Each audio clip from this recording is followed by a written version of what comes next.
Welcome to Amplify, the personal brand business show. Today on the show, Bob is speaking with Phil Mershon. So you were talking about sharing your podcast with one person and how that can be meaningful for that one person, and it helps you and it helps them. We challenge people to do for one person what you wish you could do for everyone. And our staff, that's kind of their mindset, is look for someone that you can make their day today. If all of us, all 100 of us, are making somebody's day, it's going to have a snowball effect on the event. As we make things meaningful for them, we get to know what their story is. We find out what's going to be valuable to them. We can change the event. Hi there, and welcome back to the Personal Brand Business Show. My name is Bob Gentle, and every week I speak with incredible people who share their secrets to building, marketing, and monetizing your expertise, intentionally growing a unique personal brand and the mindset you need for your business to grow and thrive. If you're a regular listener, then consider sharing this show with just one person, as it's the very best way you can help the show grow and help me reach more people. And if you are watching on YouTube, hi. Take a moment to consider how wonderful you are, and then hit the subscribe button and give the show a like, and also ask any questions in the comments that come up while you're watching. And also stick around for a while, because the algorithm likes you to stick around for a while. Don't just hit play and then disappear. So this week, I am very pleased to welcome back somebody who's been on the show before, but he's done something amazing. He's written a book, and whenever I have a friend or a colleague or a contact that's written a book, I like to know about it. This week, we are speaking about how to be unforgettable and, more importantly, create unforgettable experiences. Phil Mershon, welcome back to the show. Hey, Bob, it's great to be back on the show. So before I start getting run away with myself, I have a lot of questions about your book. For the listener who's meeting you for the first time, can you maybe just start telling us a little bit about who you are, where you are, and what you do? Yeah, so I am a creative. I actually, though, have an economics degree. So I'm an odd mixture of analytics and creativity. I'm a musician, a jazz saxophone in specific. Was a longtime church worship leader for 25 to 30 years, but have been in the event planning and designing and strategy space for the last 13 years by job title, but by job function, I've been doing it almost my entire career. I live in Wichita, Kansas, got married for 28 years, have 3 adult children and a therapy standard poodle. So in my industry, a lot of people know your name, and they know your name because you are one of the key people in probably the preeminent event in the digital marketing, social media space worldwide, social media marketing world, run by Social Media Examiner, your employer. How much of your time does that actually occupy, that particular role? We're thinking about the conference all year long. During the 6 months leading up to it, it's pretty much the only thing that I think about. But we're constantly dreaming and innovating and thinking about how do we do things better, different for next year to, meet certain goals. So already beginning that process this month as we're talking, and when you release this, we'll probably have already started promoting the conference more aggressively. So I don't know if I've told you this before, but when I first decided to pivot my business into the online space, which is probably going back 6-7 years, I would hear people talking about social media marketing world as the place where everything changed. And I heard this again and again and again. And it was very clear to me there was something happening in that conference that didn't happen other places. And that's why, for me, it was such an important landmark to get there. As somebody who's been key to making that happen, I have to ask, before we get into the book, how intentional that was, because for many people, it wasn't just a memorable experience. It was the memorable experience. So can I say that I predictably made the experience memorable for you, Bob Gentle? No, I can't. But what I can say is I created the conditions where that was very likely to happen. And I think we learned, the first year we did it, none of us who were on the planning team had ever put on an event for 1,000 plus people, including the event management company we worked with. So we were learning, we were building it as the plane flew, so to speak, with Indiana Jones coming out this year, a new release. It's a apt metaphor. But as we saw what was working, we knew there were some things that were really important. And those were, if we had the right content, which would bring the right people who had a mindset of serving the community. So you want people who aren't just there to drop their knowledge bombs and jet, 5 minutes later. We've had a few of those, but in general, we see speakers who want to be part of the community. Secondly, we focused a lot on networking, and not in the traditional business event networking where people are trading cards and looking for leads. That does happen. And of course, that's a goal for some people, but more about creating connections and relationships. And so creating a culture for that, which necessitated that we created a culture of service. And so, early on, we learned that we couldn't do it by ourselves. We were a small team. Back then we only had a handful of us that were putting on the event. Even now we're still a small company. We have to bring in a lot of extra people to put on the event, between temporary staff and volunteers who put on the event. So that was really important to us. And then part of that culture was fun. So if you look at our website, it still says to this day, discovery, networking, and fun. We had those as pillars of our existence from the very beginning. Over time, we also set it as a goal. We wanted people to walk away saying best conference ever. And we were hearing those words. It got my attention to say, well, what are we doing that everybody else isn't? So that was in, I know you want to talk about the book, but that's what caught my attention to say, I need to codify what we're doing, because there is something here that's different from other events. And some of it may be repeatable. Some of it may be unique to the industry that we're in, the people that we're gathering. And I think there's truth in that. Like, social media marketers are a different breed than if you went to an aeronautical engineering conference or a widget making conference, right? So the vibe's going to be different by nature. It has to be. Those are different people with different goals in mind. Like, I had a guy yesterday who was moving some construction equipment down the street, and he was not very good at communicating, and he was pretty upset with me that I didn't move my vehicle fast enough for him.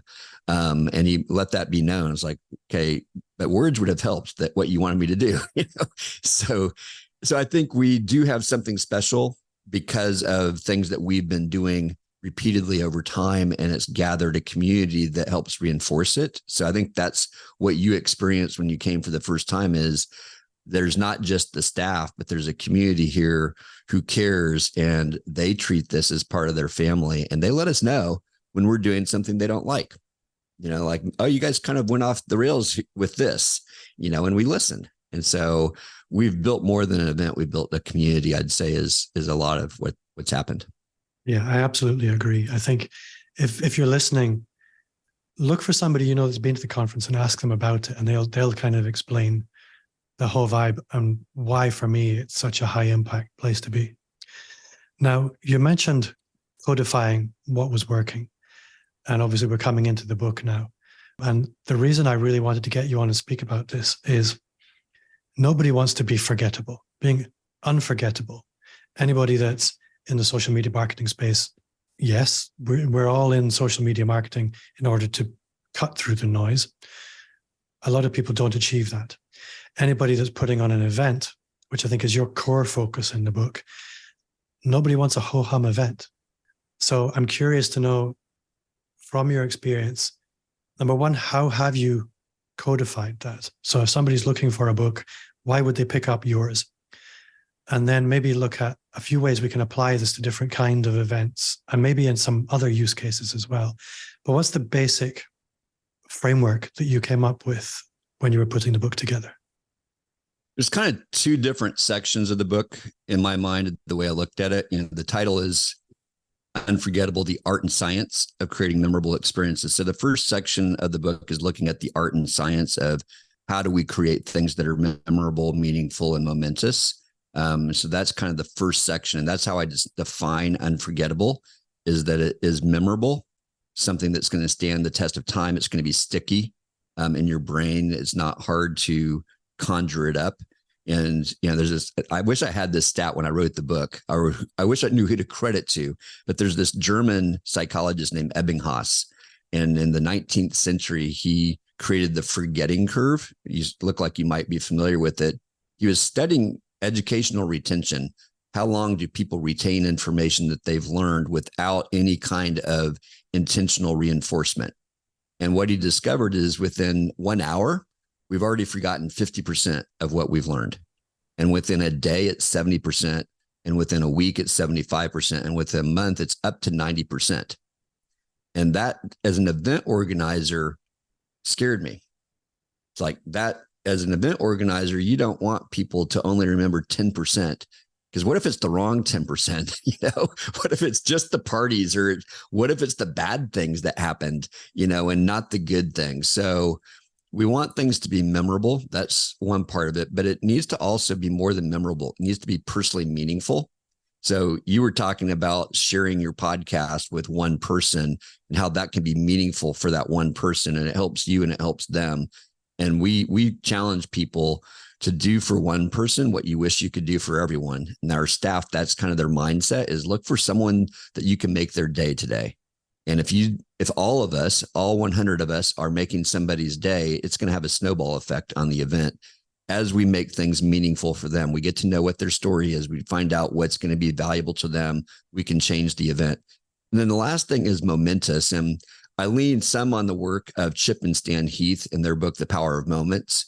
I kind of went a different direction than they did, but definitely lean on some of their research. So highly recommend your listeners get that book too. It's theirs is rooted in a lot of academia, but also a lot more stories. They had the resources to do a lot of interviews that I didn't have the resources to do. So I think it's really helpful. And they're looking at all kinds of moments that are created in life, not just at events. So mine's very much focused on experiences primarily within events, but the principles apply to a broad range. So that's the first section of the book. The second section is taking the analogy of baking a loaf of bread. So if you think about baking bread, there's only 4 ingredients. It's flour, it's water, it's salt, and it's yeast. And you could take the yeast out if you wanted to, if you're making unleavened bread, but let's say it's regular bread. Now, you typically have more than those ingredients, but those are the essential ingredients that you need to bake bread. And with those ingredients, you can make all kinds of different types of bread for different applications and uses. You can make dinner rolls, you can make regular sandwich bread, you can make artisanal loaves of bread, et cetera, et cetera. It's all with understanding what is the end user looking for, what kind of taste profile do they have, are there allergies involved, et cetera. And so it's the details and the skill of the baker that predicts the outcome of that loaf of bread. That same analogy works with events. You could tell an 18-year-old to go put on an event, and they could, because there's only a few basic ingredients involved. And that's what I break down in the book, is those basic ingredients, but then it's how you knit those things together with intention for the customer that you're serving, and creating that sense of journey. That journey, they have a starting place and they have an ending place. And then there's moments in between there that we need to pay attention to that will create a significant experience that's going to be memorable, meaningful, and momentous. Listening to that, it really leaps out at me how this can be applied not just to events, but to courses, to communities, to content, to a brand in its entirety, really. There's so many places that you can go with that. I'm going to ask you what some might call the daft laddie question. You mentioned the ingredients of an event. It's very easy to make assumptions there. So from your perspective, what are the various ingredients? And I think from there, people can probably use their imagination to work out how people might play with these different ingredients to create the different kinds of event. But yeah, I think a lot of people make assumptions about what goes into an event. Sure. And, we could debate these exact ingredients. I was getting clever using the C anagram. I guess that's not the word, but anyway, mnemonic. Using the letter C. Mnemonic. Thank you. I'm good for something. So starts with content. And that's where what you just said is so true. It starts with content for a learning event. Now, if you're creating a different kind of event, content may not be the first ingredient that you pay attention to. But for a learning event, people are paying for and coming for the content. So you've got to get that dialed in.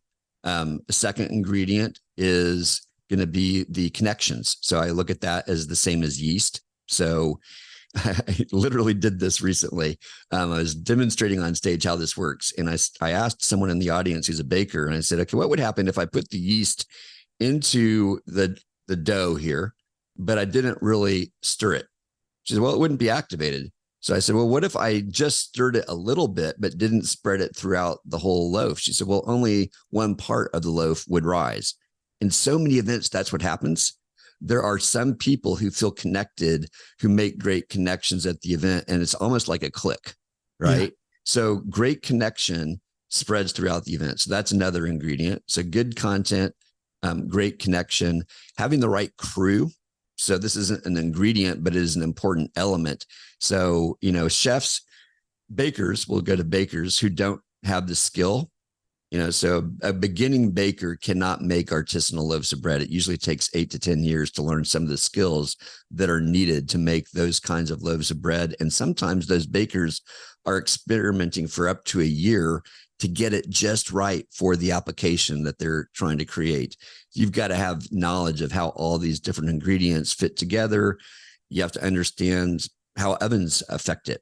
How the climate that you're in affects it. So we'll talk about the oven in just a minute. But the crew is super important. Are they well trained? Do they have the right disposition? Some events want staff to be just present and helpful and friendly, but not in your face. Others want them to be very boisterous and engaged. One's not right or wrong. It's what is the experience that you're trying to create? Yeah. Context is my oven. So context is, the building that you're in and how are you using that building. Sometimes events don't have any control of what building they're in. It's already decided for them. And there's certain things about a building that are givens that you can't just tear the walls down, but a lot of times you're given a blank slate. And so you're allowed to use all kinds of different props and colors and aromas and sorts of things that create another place that people are coming and they feel like they've left behind the office and home to come to this new place where they can experience what they've come to experience. And that context affects how everything happens. If you've been into buildings that are very bland, where they've done nothing, there's no graphics, there's no artwork, there's no lighting, it feels very drab. Sometimes that's just fine. Maybe that's exactly what you wanted because you don't want people distracted by any of those things. But generally speaking, that can actually have a negative effect. So those are the first three spices. Like, the salt of bread is spices, and that's all kinds of extra stuff that you're thinking about. And that could be the food, that could be, aromas, that could be all those kinds of things. Those are the basic ones. I think I'm missing a couple, but I always put it in the context of the customer journey, knowing who that customer is, what they've come to expect, where they're starting, when they show up at the event, what are they feeling like? Are they worn out? Have they, if it's a woman, as she just left, kids at home and she's concerned that the in-laws aren't taking care of them or whatever, or something happened at work, or Johnny, I just found out that Johnny broke his arm and now I'm divided. So we've got to take all that into account when they arrive and help them feel comfortable that they're in the right place and that they're safe, they're protected. So that's actually a huge part of it, is creating those kind of conditions where they can lean in and feel comfortable and safe, where they can participate and to the degree possible, not be concerned about what's happening back at home. Certainly, I think from what you described there, social media marketing world, once you're in there, it does kind of have this otherworldly, slightly elevated vibe to it.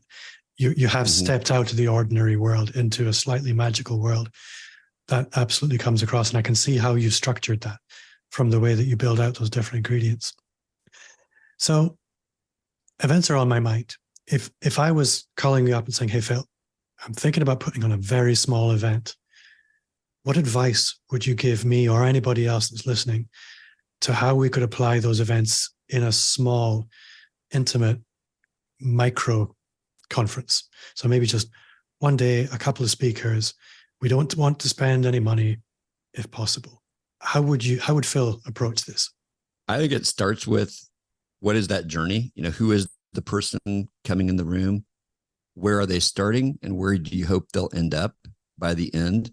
And then there is a third thing that I forgot to mention that's in the book, and that is like, what are your threats to success? And knowing what are those things that you need to dismantle and overcome so that the experience that you're creating will actually happen. And so I'd look at those, say, what could derail this experience that we're creating? Then it's going to start with, well, how do I bring them in and help them feel safe? And then how am I going to create a journey where they have discoveries along the way? And if it's a group of 10 or 12 people and we're just doing it in a conference room somewhere for a half day or a day, it looks very different than if you're doing it for 100 or 1,000 or 5,000 people. But there are some similarities. The journey is there every step of the way. What is the content that they need? What are the conversations they need to have? So I lump that in with connections, but that is another ingredient, is conversations. So especially in a small group like that, I think learning takes place in conversation just as much as it does in a speaker delivering things. And that could be internal conversations that I need to have with myself. That could be external conversations that's having with the group, where we are discovering things together that we hadn't ever discovered or experimented with before. So I think I'm structuring the day in a way that's going to achieve the goals and maybe have some elements of surprise. So I think one of the things that makes something memorable is the unexpected. Yeah. When you come in, you're expecting is, okay, we're going to sit for 8 hours today and we're going to listen to someone talk and we're going to do some exercises. Well, what if that's not what it was? What if we sat and talked for a couple hours and then we brought out some Play-Doh? And what if in the afternoon, instead of eating lunch, we went down and had street tacos and went to a food truck, or we did something that's just totally disruptive to the expectations. It creates a memory, but it actually enhances because you're giving space to think about stuff. And a lot of times people start connecting dots when they're outside of the context where they've been introduced to something. So I would look at, how do we bring in some of the unexpected, and how do we bring them to a point where they're in a better place by the end of the day than they were at the beginning of the day as it relates to the journey, and be ready for also the unexpected discoveries that are made along the day. You can stir up stuff that, might be hard. Are you ready for that? Yeah. Is there a safe place for that? In a small group, it becomes more obvious than in a large group when someone's like triggered by something. So I'd be helping to think through, what are the likely journeys. Small group, I want to know about every person coming in the room. I want to cultivate this experience for that group of people. If it's a group of people that I don't know, then now I'm looking at avatars and creating experiences for avatars. But the more I get to know specific people, the more personalized I can make it. So one of the things you mentioned a moment ago was threats. And in the book, you talk about the 5 threats. Mm-hmm. So obviously, as well as codifying what can make things successful, you've also codified the danger points. And I think it's probably worth spending a moment there looking at where can things most often fall apart. So from your perspective, what are the key areas of potential failure? Yeah, and these are specific to events. It may look different if it's your website or, a store or something like that. I haven't taken time to think about, would I change any of these in those contexts, but it forms the word dried, D-R-I-E-D, dull. So it's boring. Let me define boring like this for you, Bob.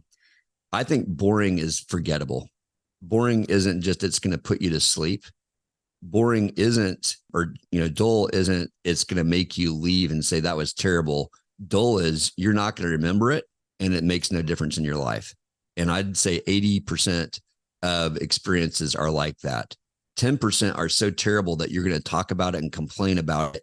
And you'll always remember it because, I'll never forget the day when, that person stepped on my toe or, whatever bad thing happened. Then 10% are also unforgettably good. Like, okay, I remember the day when I met my wife. I remember the day when this happened or that happened. First time you went to social media marketing world is what you said. It could be something else. So dull is that in between 80% or more that is just flat out forgettable. We've got to overcome that. And we do that by making it transformational. We make it personally meaningful and transformational. That's the way you overcome that. R in the threats is resistance. So that's the That's the person who's come in and they already have formed an opinion about you. They've formed an opinion about your company. They've formed an opinion about your brand, about your event, and they are already kind of on the edge wondering, am I going to stay? I see someone with their arms folded and they're saying to themselves, okay, I had a bad customer experience, or my friend had a bad experience here. I'm coming because someone told me I have to, or I'm coming because the boss made me come. That's like the worst. Yeah. Someone is being forced to do something. Boss said, read this book. Boss said, go to this event. I'm here. I'm resistant. We've got to overcome that, right? And we've got to move them from a point of resistance to feeling safe, feeling seen, to there being potential hope, and eventually to a place of acceptance. Like, oh man, there's so much here that's good. I had it all wrong. They let go of their resistance. The I of the Dride is isolation. That's the person who's sitting against the wall and they're on their phone and they're not engaging with anyone, and they're not sure they're going to, because in their head, they've said, there's no one here like me. So I've got to help that person feel together, like they can find at least one person, but usually a group of people that, okay, I found my tribe. Now I feel like I belong because I found my people. They don't have to feel like every person in the 2,000 people at an event are their tribe. They need a friend and maybe a small group of people that they can go to meals with. So if we help them feel connected and together. And then the E is exhausted. And so many events do this, and not necessarily by design, even, where people are getting up early, having early morning meetings, doing all the things. They're not wanting to miss anything. They get to the end of the day and they keep on going until 2 a.m. and they do that for 3 days, and they're just flat out exhausted by the end, and they can't be changed because they're just barely keeping their eyes open. I saw this happen at an event recently where the last day, some of the speakers were showing up and they needed toothpicks because they were just so tired, and you could see it on their faces. That could be by design. An event does that. Sometimes people make choices, but there's a different kind of exhaustion too. And that's just, there's so much going on that you feel overwhelmed and you want to do it all and you can't. So we overcome that, by just trying to keep people stimulated, but also trying to simplify. You want to simplify the experience so that people know what are the essential things you have to do, and that there's permission. You don't have to do all the things. It's actually okay not to do all the things. And someone else might be able to, you don't have to. Then the final letter is D for distraction. So social media is a huge distraction if people are at an event, but it could also be you're sitting in a room. I'm sitting here looking at you, Bob, and I'm seeing cars go by in your window outside. That could distract me and pull me away. And so in an event, there's always stuff happening that is pulling our attention away and preventing us from entering fully into the community. So we want to solve that by keeping things energized and allowing people to remain focused. Listening to that, especially the exhaustion, the distraction, providing a framework that's simple is so important, because if you can't keep something in your head, it's inherently exhausting, because you're constantly having to think and remember the structure of an event, where you should be next. One of the things that you do very well is it's very clear what's available, what's relevant. It's very easy to plan ahead. So for example, something like that big planner that you give away, you could easily not give that big planner away. It'd be very costly. It would save you a lot of money. But for me, from my experience, it takes away my requirement to hold things in my head. Even the app is good, but it takes away a lot of mental friction, which is doing exactly what you said. It's allowing me to retain my mental energy for the things that matter. So yeah, I can see what you're doing there. You raise a good point. So that's a great example of knowing your audience and knowing that not everybody does things the way that you do it. So some people prefer an app. Some people prefer that written out planner that you talked about. Other people want us to give them a spreadsheet long before the event where we've laid all the sessions out where they can do their planning and create their own version of what they need. So knowing your audience, and we've learned over time what people ask for, and we've learned the hard way of not assuming that everybody's like us. I think as a planner or organizer or business owner, one of our biggest mistakes is assuming that our customers do things the way that we do them. And so watch what they do, use data to watch what they do, but also ask them. and adapt. So just wanted to highlight that. When people write books, they usually do it because they're looking to do something new. They're looking for a change. And I'm not saying you're necessarily looking for something new, but obviously you want this book to have an impact and it's going to drive some kind of opportunity for you. So I'm curious to know, what was your goal for the book and what would you like it to do in your life? It started out as a proving that I can. So, I grew up believing that I wasn't a writer. And then it was in grad school where one of my professors said, Phil, someday you're going to write 3 or 4 or more books. I couldn't believe him.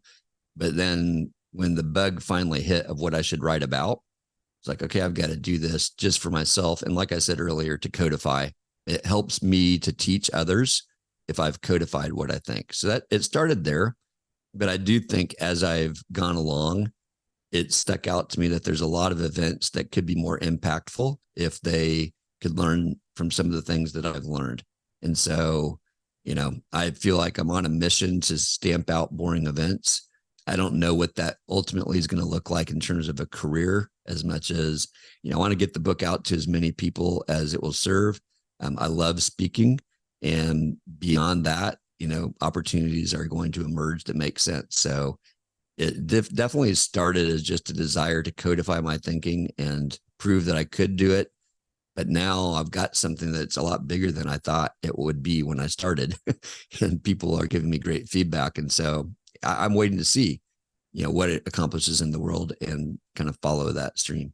So you have a fairly big profile, especially around the social media marketing world, but also wider than that. A lot of people know that this book is coming, probably more than know about the average book. Has that led to any rumblings of opportunity? People saying, I didn't know you were doing that, Phil. I think we need to talk. Has that started happening yet? I'm getting introduced to people who, I'm being told, hey, you need to serve this community or that community. I had a group reach out to me and ask me to give a keynote presentation for them when they saw that I had a book coming out.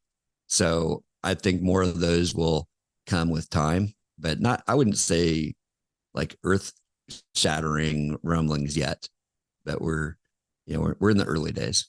So one of the things that I always ask people who are writing books is what I would call the back end question.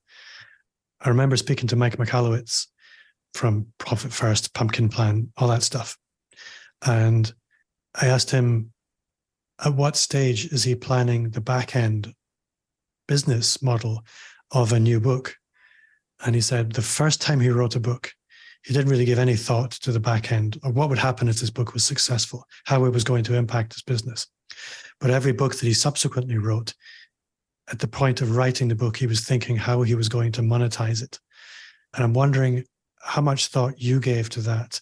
And I know that's not your personality, but I am curious to know how much consideration you gave to how much clarity you give in the book to how people can engage with you. Mm-hmm. I think the clarity that I had when I wrote the book is I was looking for opportunities to speak. Mm-hmm. And so that's in there. The opportunities for coaching and consulting and things like that are much more limited because I do have a day job, and didn't write this as a way to start something new as much as just supplement and, continue to make an impact. I love what I do during the day, so I'm not trying to change that. So that I had some thoughts, but it also just depends on what people are interested in as they do it. I'll probably create a course at some point, but I know that courses are maybe not the best use of my time. So we'll see.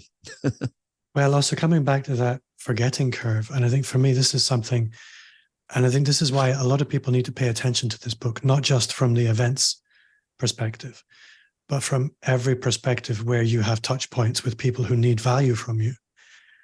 Courses, as you mentioned, we will have forgotten 70% by the end of day 2. Yep. So why would we ever design courses knowing the way that we do, knowing that 70% is going to be lost? So that initially begs the question, we need to implement the kind of practices and processes and frameworks you've described into these valuable knowledge exchanges. How can we build in all of these different ingredients, connection, content, context, all of these things come into making sure people get value from it, because if people aren't going to get value from what we do, there's no point, whether that's an event, a training course, or even a social media post. So I'm going to be spending a lot of time working out how can I apply this framework much more broadly than just events. I think it needs to become part and parcel with everything we do. I think you've done a fantastic job with the book, and I can't wait to be sharing it with people. I think that's a really great point, that no matter what we do, let's do it in a way that it's going to make a long-term impact and not just create a short-term, I call it a titillation, getting people excited and curious, but they make no intentions to change. And I think the reason 70% of what they've learned is forgotten is because there's not intentional reinforcement, and we haven't made it something that's going to stick in their brain. It's just a dump of information. And so if it's a dump, then it's just going to wash off of us like water on a duck and not stick around. So I think the way we create the content to be sticky for them, but also providing opportunities for reinforcement after the fact, those numbers go way up as people start to rehearse. I used to train people that went on trips around the country and around the world. And one of the things I would ask them to do when they got back, and I've even seen an event facilitator do the same thing. I'd say at the end of it, I want you to make a list of the top memories that you have from what you just experienced. And then I want you to write a story about the top 3. And I want you to practice telling that story to someone here, because when you go back home, people are going to ask you, how was your trip to Italy? Or how was your trip traveling around the Midwest? Or how was this? How was the conference you just went to? If we help people create a narrative of the things that stand out, you don't need more than 1, 2, or 3 things out of an experience to transform you if you stick with those things. And I think that right there is just a really great practice for all of us when we go somewhere, to take a few minutes or a few hours and write down, okay, what are the things that I'm going to take from this that I know I can go implement? And I'm not going to worry about the rest. I can't do everything, but if I change this one thing, and I know you're going to ask me about my one thing here in a minute, but so I think also we've spoken about the macro with the event, but taking it right down to the micro with the social media post. I see so many people's social media posts that are really geared towards trying to appeal to as many people as possible. Whereas what you're describing here, creating that moment, really invest of yourself to create that moment for one person.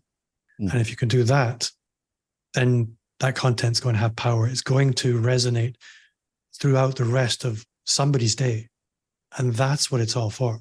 It is an event, but it's a tiny little instance. You're creating a moment, maybe not an event, but you're creating a moment for someone where you see them, they feel seen. And it could be the fact that you respond to what they say, to the thing that you said, and they say, oh, Bob gets me. Yeah. And yeah, I love it. And then the compound effect of that over 6 months, a year, 4 or 5 years, that's what builds tribe. And I think that's one of the things that really stands out in the social media marketing world, is it's home for a lot of people. That is the central point around which their professional social life orbits. Yep. Phil, I've had great fun. You've been very generous with your time. I can't wait to get the book in my hands, like I said, start sharing it with people. If people want to buy it, it's on Amazon. If you're listening in the UK, check after lunchtime. I don't know what time you're pulling the trigger on Amazon, but it is today. If you're listening on the day that this episode comes out, what time are you pulling the trigger? Do you know yet? I think that's up to Amazon. It will be available probably days before the official release date. So it's all right. If you're listening to this, it's already available. You'll be able to order it, and going into a bookstore might look differently, but if you're ordering it online, you'll be able to order it as you hear this. Unforgettable, the art and science of creating memorable experiences. Phil Mershon, what's one thing you do now that you wish you'd started 5 years ago? Breath work. Oh. Let me explain. So I'm a musician. I've been doing breath work in a certain way my entire life. But in 2018, my diaphragm paralyzed. my right lung collapsed and my diaphragm paralyzed and wasn't able to take in air. I'd lost nearly half of the capacity in that lung. And I was told I was going to have to live with that the rest of my life. I found some alternative therapies through chiropractic and massage therapy that released it. But then over the last year, I was also, in addition to that, dealing with some neck and shoulder issues. And as part of the recovery from that, I just implemented doing deep breathing because I'm required to do stretches where I have to hold it for 30 seconds. Like, well, I might as well work on my breathing while I'm holding these stretches. So after 8 months of doing that, I talked to an Irish vocal coach that I've worked with over the last several years. And she listened to me playing my horn. And she said, Phil, your breathing has changed dramatically. And I said, it has? She said, yes. What have you been doing? And I realized I've been doing breath work. And breath work is like a new fad, and there are people building businesses around it, but it's not really. It's just intentional deep breathing where we're taking in air, holding it, and breathing it out for long periods of time. And it has an effect on the brain. It energizes us. It promotes healing through the entire body. And so I would say breath work would be the one thing I would tell you. And have you been following any particular process or framework for that? You know, the Navy uses a 4x4. The US Navy uses 4x4, 4 seconds in, 4 seconds hold, 4 seconds out, 4 seconds delay before you breathe in again. I find that hard. So instead, I'm doing it in series of either 4 or 8 seconds. I breathe in for 4, hold it for 8, breathe out for 12. That's the one I do the most frequently. But, you know, I mix it up, and I've been part of some classes where they have you do it for a lot longer, and, you know, they do some things that are a little bit crazy and do get you into almost a hypnotic state. I'm not a fan of that. I'm more just a fan of stuff that's going to help me relax and be focused in the day. So I'm going to go look at that. It's very intriguing. Phil, if people want to connect with you, if they want to hang out with you online, what's your favorite place for them to go? Probably either Facebook or LinkedIn. And they can also go to philmershon.com to get more information about all these things. Phil, thank you so much for your time. You have been great fun. Johan, for listening, thank you for joining me today as well. And yeah, while you have the device in your hand and you're just thinking what to do next, subscribe. And if you're on YouTube and you're still here, the algorithm is going to be so happy with you. Nothing like a bit of retention for the algorithm. So thanks for that. Also, like and subscribe before you go. And yeah, thank you very much, and see you next time.